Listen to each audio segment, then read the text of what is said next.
जब एमिली एक होटल के कमरे में उठती है तो उसे अपने बगल वाले बिस्तर पर एक सूखा हुआ शरीर मिलता है।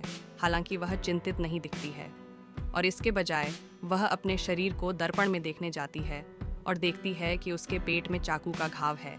जिस चाकू के कारण ऐसा हुआ वह पास में ही है और एमिली बस उस समय के बारे में सोचती है जब उसे ऐसा करना पड़ता था। उसके बाद वह शरीर को टुकड़ों में काटती है और उन्हें कचरे के थैलों में डाल देती है और फिर उन्हें एक खलिहान में ले जाती है। सबूत और राख से छुटकारा पाने के लिए सभी टुकड़ों को जला दिया जाता है, एक गड्ढे में दफना दिया जाता है। फिर एमिली शहर वापस चली जाती है और एक कैफ़े में कुछ घंटे बिताकर अपने बारे में और अधिक सीखती है, जैसे कि उसे पता ही न हो कि वह किस जीवन में है। बाद में अपने घर पर एमिली अचानक धूम्रपान करके अपने दिमाग को शांत रखने की कोशिश करती है। उसका प्रेमी जेम्स उससे मिलने आता है, जो बहुत गुस्से में है क्योंकि वह 3 दिनों से गायब है और उसने उसके संदेशों का उत्तर नहीं दिया है। उसने उसे ढूंढने के लिए पुलिस को भी बुलाया है और अब उसे उन्हें फिर से फ़ोन करना होगा और उन्हें यह बताना होगा कि वह ठीक है। पुलिस उसे मुसीबत में डाल देगी। एमिली जेम्स के साथ स्नेह करके उसे शांत करने की कोशिश करती है, लेकिन जेम्स उसे मना कर देता है और फिर से पुलिस को बुलाने की कोशिश करता है।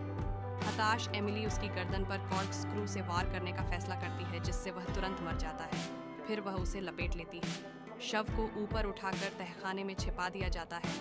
इसके बाद फर्श को साफ किया जाता है और खून से छुटकारा पाने के लिए कपड़े धोए जाते हैं। अगली सुबह वह बहुत सारी दवाएं भी लेती है। एमिली यह देखकर हैरान हो जाती है कि उसका शरीर सड़ रहा है, जिसकी उसे उम्मीद नहीं थी। ऐसा कुछ ही समय बाद होता है। जासूस फ्रेडी उसके घर पर आता है और जब देखता है कि वह जेम्स को बताए बिना वापस आ गई है तो उसे संदेह हो जाता है। वह बहुत सारे सवाल पूछने लगता है, इसलिए एमिली उसे कुछ कॉफ़ी के लिए आमंत्रित करती है। जब उसका ध्यान भटक जाता है तो वह फ्रेडी का हाथ पकड़ लेती है और उसका ध्यान खींचने लगती है। जीवन में यह पता चला कि यह वास्तव में एमिली नहीं है। यह एक आकार बदलने वाला प्राणी है जो अपने शरीर को पाने के लिए अन्य लोगों को मारता है। होटल से आया खौफनाक शरीर असली एमिली था और अब आकार बदलने वाला फ्रेडी बन गया है और असली पुलिस वाले के शरीर को मृत छोड़ रहा है और सूखा। वह अपना नाम कहने का अभ्यास करता है और इस बार सत्ता की स्थिति में होने से खुश होकर बंदूक की जांच करता है। इसके बाद फ्रेडी शरीर से दांत निकालने के लिए हथौड़े का उपयोग करता है ताकि उसे पहचाना न जा सके। फिर वह पूरे घर में अपने ऊपर गैसोलीन डाल देता है।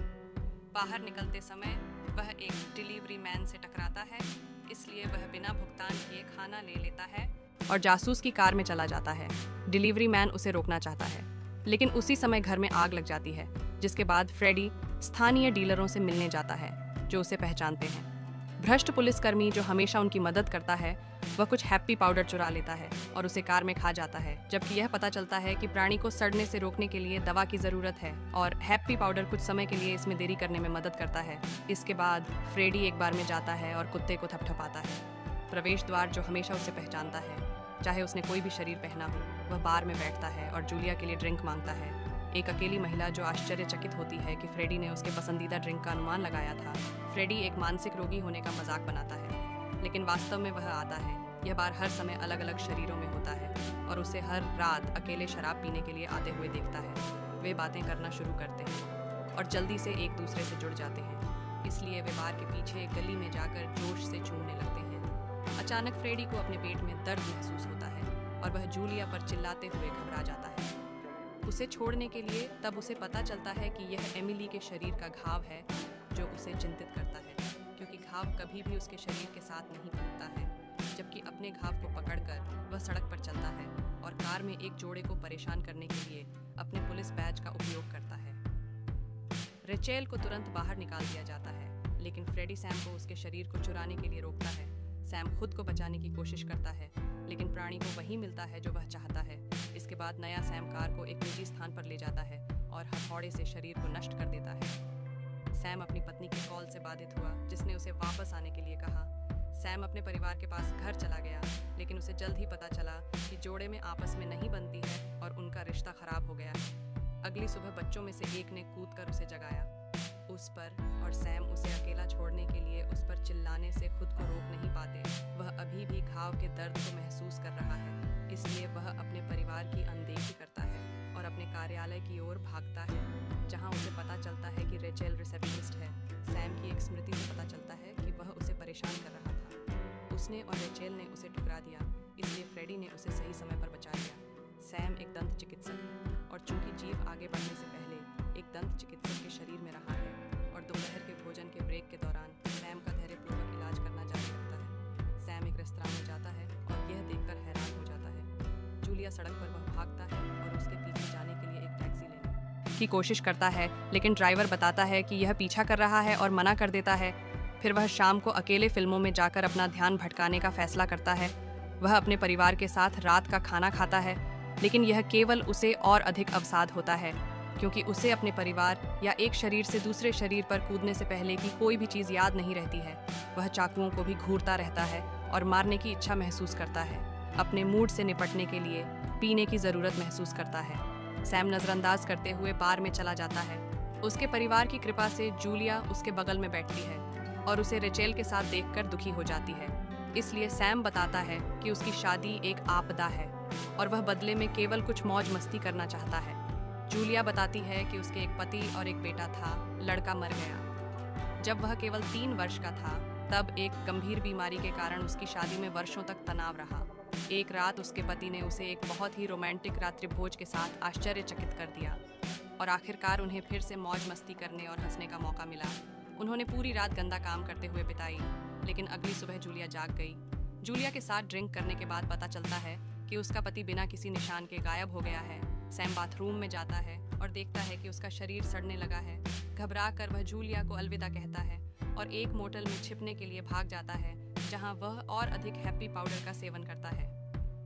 घंटों बाद वह उत्तेजित हो जाता है जब उसे पता चलता है कि सड़ांत बहुत तेजी से फैल रही है, इसलिए उसे जल्द ही एक नए शरीर की तलाश करनी चाहिए। वह रेचेल को फोन करता है और जो कुछ हुआ उसके लिए माफी मांगता है, इससे पहले कि वह उसकी मदद करने के लिए आए, क्योंकि वह बीमार है। कुछ देर बाद रेचेल मोटल में आती है, लेकिन सैम दरवाजा नहीं खोलता है। वह बस उसे अंदर आने के लिए कहता है। रेचेल तब सावधान हो जाती है जब वह देखती है कि कमरे में कोई रोशनी नहीं है और वह बहुत सावधानी से बिस्तर के पास जाती है ताकि सैम उसे पकड़ ले और किसी कारण से उसके शरीर को चुरा ले। इस बार दर्द होता है सामान्य से अधिक। नई रेचेल बिस्तर पर सूखे शरीर को देखती है और यह महसूस करते हुए अधिक दवा लेती है कि उसके पास बहुत सारी दवाओं तक पहुंच है। उसी समय उसे अपने प्रेमी का फोन आता है और उसे बहाना बनाना पड़ता है कि वह बीच में क्यों चली गई। रात की सुबह रेचेल कटे हुए शरीर और थैलों को जलाने और छुपाने के लिए फिर से खलिहान में ले जाती है। हालांकि इस बार उसे एक पड़ोसी ने देखा जो पूछता है कि क्या रेचेल को खलिहान के मालिक के बारे में कुछ पता है, और बताया कि उसे हमेशा कुछ न कुछ गंध आती है। यहाँ अजीब बात है कि यह निहित है कि प्राणी ने मालिक के शरीर को पहले ही ले लिया था और पहले ही उसे त्याग दिया था। रेचेल बिना एक भी शब्द कहे तुरंत वहां से चली जाती है और दंत चिकित्सक के कार्यालय में वापस जाती है, जहां वह अपनी कर्मचारी कुंजी का उपयोग करके दवाओं का एक गुच्छा चुरा लेती है। बाद में वह उसके पास जाती है अपार्टमेंट और अक्सर दवा लेती है। उम्मीद करती है कि शाम को वह छड़ी को खाड़ी में रखेगी। उसने अच्छे से कपड़े पहनने और बार में जाने का फैसला किया, इस बात से अनजान कि उसका प्रेमी टॉमी उसे जाते हुए देख रहा है। कुत्ते के फिर से उसका स्वागत करने के बाद वह जूलिया के बगल में बैठती है, जो उसे पहचानती है। सैम की डेट के रूप में वे कुछ देर बातचीत करते हैं और जूलिया टिप्पणी करती है कि रेचेल की आंखें उदास हैं, इसलिए वह अपना बिजनेस कार्ड पेश करती है, जिसमें बताया गया है कि वह एक परामर्शदाता है और जूलिया के रॉबर्ट जेन से बात करने के लिए जाने के बाद किसी भी समय यहाँ उधार दे सकती है। वह अपनी सीट संभालती है और मारपीट करना शुरू कर देती है। राचेल पहले तो उसे नज़रअंदाज कर देती है कि वह जूलिया पर जासूसी करना चाहती है ताकि वह जान सके कि रॉबर्ट के साथ उसका रिश्ता क्या है। हालांकि उस समय टीवी उसे खलिहान में एक मामले के पीछे मुख्य संदिग्ध के रूप में दिखाता है, जिसे भागने की ज़रूरत है। वह जॉन की बातों को स्वीकार करती है और उसके साथ अपने अपार्टमेंट के लिए निकल जाती है। वे उसे कुछ हैप्पी पाउडर बांटते हैं और जॉन उसके साथ गंदा होने की कोशिश करता है, लेकिन जब रेचेल उसे मना कर देती है तो वह बहुत आक्रामक हो जाता है और चीज़ों को ज़बरदस्ती करने की कोशिश करता है। रेचेल उसे धक्का देती है और उस पर हमला करने के लिए चाकू लेने के लिए दौड़ती है, लेकिन जॉन खुद का बचाव करने में तत्पर रहता है और उसे हथियार से मुक्त कर देता है। उसके बाद रेचेल उसके सिर पर एक बोतल तोड़ देती है और उसे ज़मीन पर गिरा देती है ताकि अब जॉन चाकू पकड़ सके। वह उस पर हमला करने की कोशिश करता है ताकि रेचेल उसे लैंप से मार सके और चाकू लगने के बाद चाकू वापस ले सके। एक बार जॉन नीचे भागने की कोशिश करता है, लेकिन रेचेल उसका पीछा करती है और गलियारे में उसे कई बार चाकू मारने के लिए आगे बढ़ती है। फिर वह अपार्टमेंट में लौटती है और भागने के लिए आवश्यक सभी चीज़ें ले लेती है। बाहर निकलते समय उसे पता चलता है कि एक पड़ोसी पुलिस को बुला रहा है, इसलिए वह भागने की जल्दी करती है ताकि उसे देखा जा सके। बाहर पुलिस द्वारा सौभाग्य से वह तेजी से भागती है और एक छिपी हुई गली में एक पुराने गैराज को ढूंढती है, जहां वह छुपकर रात बिताती है। अगली सुबह वह उठती है और देखती है कि कुत्ता उसके बगल में सो रहा है और उसकी त्वचा पहले से ही सड़ रही है। वहाँ कई कॉल भी खो गई हैं उसके प्रेमी टॉमी से, जो अचानक गैरेज में आ जाता है क्योंकि उसने उसके फोन को ट्रैक किया था। वह समाचार पर उसके चित्र के पीछे का अर्थ जानना चाहता है, इसलिए रेचेल उसे बल्ले से मारती है और भाग जाती है। टॉमी उसका पीछा करने की कोशिश करता है, लेकिन रेचेल पीछे छिप जाती है ट्रक, जबकि उसके पेट में फिर से दर्द महसूस हो रहा है। उसे जल्द ही एक नए शरीर की जरूरत है, लेकिन वह टॉमी को नहीं लेना चाहती क्योंकि पुलिस उसकी तलाश करते समय उसकी जांच करेगी। यह सोचकर कि उसके पास ज्यादा समय नहीं बचा है, रेचेल व्यवसाय के पते पर जाती है जूलिया को खोजने और उसे सच बताने के लिए कार्ड। हालांकि उसे रॉबर्ट के साथ उसकी मुलाकात का पता चलता है, जिससे उसे बहुत जलन होती है। उसकी बांह पर सड़न से मवाद निकलना शुरू हो जाता है, जो उसे जूलिया के बजाय रॉबर्ट का पीछा करने के लिए प्रेरित करता है। वह उसके घर तक उसका पीछा करती है और ऐसा होने का नाटक करती है। डिलीवरी के बाद जैसे ही रॉबर्ट ने दरवाज़ा खोला, डिलीवरी ने रॉबर्ट को उसके शरीर के लिए मार डाला। रॉबर्ट एक फ़ोन कॉल करता है और जूलिया को अपनी भावनाओं को बताता है, जो उस रात डिनर के लिए उसके घर आने के लिए सहमत हो जाती है। वे एक दूसरे की कंपनी का आनंद लेते हैं और जूलिया स्वीकार करती है कि कुछ बहुत परिचित है रॉबर्ट के बारे में, लेकिन वह यह नहीं बता सकती कि रॉबर्ट उसके साथ किस तरह फ्लर्ट करता है और उसे किस करता है, जिससे चीज़ें और भी शरारती हो जाती हैं। उनके छूने से जूलिया को रॉबर्ट के पेट पर घाव का पता चलता है, लेकिन वह उसे इसे नज़रअंदाज करने के लिए कहता है और वे जोश से भरी एक रात बिताते हैं।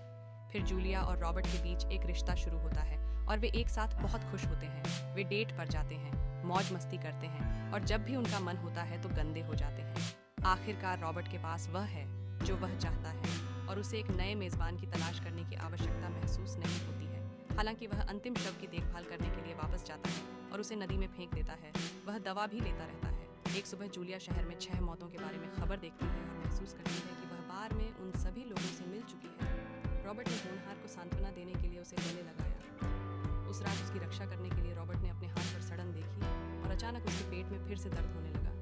इसलिए उसने अंततः स्वीकार कर लिया कि उसे सच कबूल करना चाहिए। रॉबर्ट जूलिया से कहता है कि उन्हें बात करने की ज़रूरत है और अपनी सबसे पुरानी यादों को साझा करता है। जब वह 1954 में एक बच्चा था, जब उसने हत्या कर दी थी, उसकी माँ ने गलती से उसके शरीर पर कब्जा कर लिया था। वह नहीं जानता कि वह क्या है या उसके जैसे अन्य लोग भी हैं या नहीं, लेकिन उसे अपनी माँ के शरीर में उसके शुद्ध प्रेम को महसूस करना याद है। तब से वह एक शरीर से दूसरे शरीर में कूद रहा है, लेकिन उसे कभी भी प्यार का एहसास नहीं हुआ। वह फिर से इतना पवित्र हो गया कि जिस दिन तक उसने जूलिया के पति के शरीर को अपने कब्जे में ले लिया, वह रोमांटिक रात वास्तव में उसके द्वारा तैयार की गई थी और उसे लगभग हर दिन अगली सुबह उसे छोड़ने से नफरत थी।